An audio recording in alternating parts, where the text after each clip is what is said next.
Hi, so for today's video, I'm doing a quick tip on how to use your stabilizers. And today I'm making towels, like little sports hand towels. I'm using a tearaway stabilizer and I'm using this Pilon 806 that I got from Walmart, but you can also find on Amazon.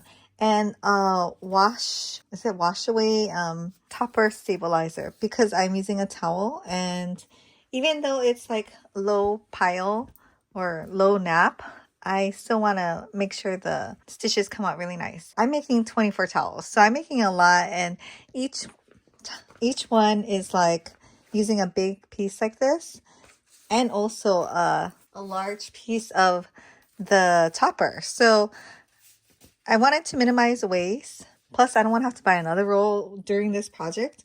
So I found a way to reuse them. Then I looked online. There's like tons of ways you can glue it. I actually did glue the topper. I'm just going to, I guess, pin it.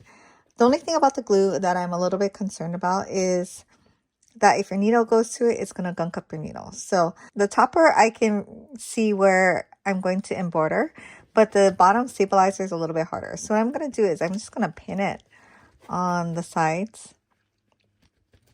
Ideally, you want to have like maybe smaller pins, but I only have these like kind of larger ones. And also ideally, you want the stabilizer to be under or over the magnets. I'm using a 4x7 magnetic hoop for the Brother SE2000. I think it works with other ones too, but I have a SE2000. So this one, I just ripped it apart. Like I cut it apart right here. So I want to ideally have it embroidered right here is what I'm thinking. So I'm also going to pin it here. And I'm making sure the pins are within the hoop, like right on the edge. And I know I'm not going to stitch over it because I think if you stitch over it, you could break your needle. Okay, so the pins are inside the magnetic hoop, kind of. Just gonna adjust. And how I hoop my towels in are, I get one of these and I just put it backwards. Usually this part over here goes on the inside, but I'm doing it backwards and it just holds the stabilizer right there. Then I have these towels that I've already pre-washed. They're just like hand towels, and I'm just putting like their name and a symbol on it. So now I'm going to fold it right sides together lengthwise, making sure it's nice and flat. And then I get my tailor's chalk, and it just helps me to line it up if I do it like this. And because it's black, you know, you gotta use chalk. On my hoop, I have the center marks. I actually used Sharpie to make it a little bit thicker so I could see through. Otherwise, I couldn't see where the arrows were. For this magnetic hoop, this side is half an inch longer. I mean, it doesn't really matter. It's the center mark is the center of the open space. But for some reason, the border on this side is half an inch longer. So if that throws you off, that's why I marked it so that it wouldn't throw me off. And then I aligned the edge of the towel to the edge of the hoop. And this is the line.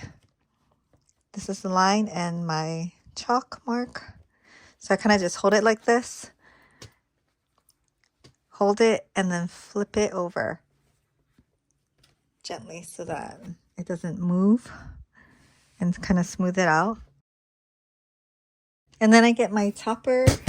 So say I have 2 scraps of the topper. I think I will use this bigger side. I'm just going to get my glue stick. You could probably use water too, but it kind of gets sticky. And I'm just going to make just a line of glue along the edge. And then I'm going to join it with another piece. Ideally, you can do this before so it dries. But yeah, so, and then I'm going to lay it where I'm only going to be stitching right here. Yeah, I wouldn't want to stitch on here until the glue dries at least. Now I'm just going to put the magnetic parts on. And I still want to make it like very taut, but you know, this is like a stretchy material anyways. It's not really holding it. like in place. And I kind of smooth it out that way, and then I get the one that's underneath and smooth it out that way.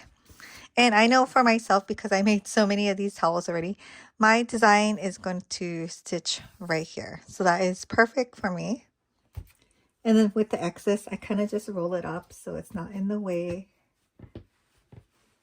And then I get just some clips. And now I'm ready to embroider, and it's still nice and taut, like it totally works well. So I'll go ahead and do my design, and then I'll show you, I guess, what it looks like after. So yeah, stitches are coming out well, and it's right in the middle of the piece that I'm using. Okay, so I'm done, and yeah, it worked perfectly on the back side. It used just that much. And the last time I did this, it did overlap a little bit, and it's totally fine. It's tearaway, so just tear it off. But yeah, hope you guys like this tip, and I'll see you in the next video.